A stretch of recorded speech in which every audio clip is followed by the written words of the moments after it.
10ஆம் வகுப்பு மாணவர்களுக்கான ஒரு மகிழ்ச்சியான செய்தி. தமிழக அரசு ஒன்று சுற்றறிக்கை வெளியிட்டிருக்கிறது. குறிப்பாக அரசு தேர்வுகள் இயக்கத்திலிருந்து வரக்கூடிய ஒரு நல்ல செய்தி 10ஆம் வகுப்பு மாணவர்களுக்கு. அதாவது நடந்து முடிந்த 10ஆம் வகுப்பு பொது தேர்தலில் இந்த தேர்வில் சமூக அறிவியல் பேப்பருக்கான ஒரு தகவல்.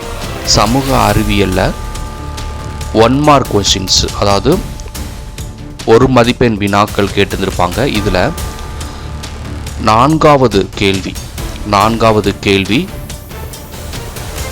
அதாவது நான்காவது கேள்விகளை அந்த ஆப்ஷன்ஸ் பதில்கள் 4 பதில்கள் கொடுத்துருப்பாங்க.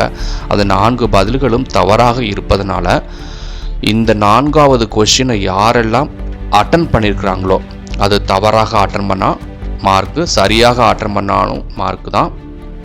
அதனால் இந்த 4வது கொஸ்டினை யாரெல்லாம் அட்டன் பண்ணியிருக்கிறாங்களோ அவங்க எல்லோருக்குமே 1 மார்க் கொடுக்கிறதா அரசு தேர்வுகள் இயக்கம் தெரிவித்திருக்கிறது.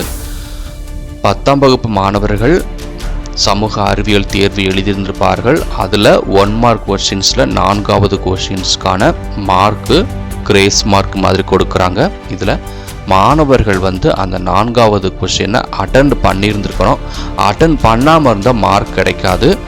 அது தவறாக அட்டன் பண்ணாலும் பிரச்சனை கிடையாது. அதுக்கு 1 மார்க் கொடுக்குறத மாதிரி அரசு தேர்வுகள் இயக்கம் சென்னை ஒரு சுற்றறிக்கை அனுப்பிச்சிருக்கிறாங்க. அதனால் 10ஆம் வகுப்பு மாணவர்கள் தகவலை மற்ற மாணவர்களுக்கு ஷேர் பண்ணுறது மூலமாக அவங்களுக்கு ஒரு ஆறுதலாக இருக்கும்.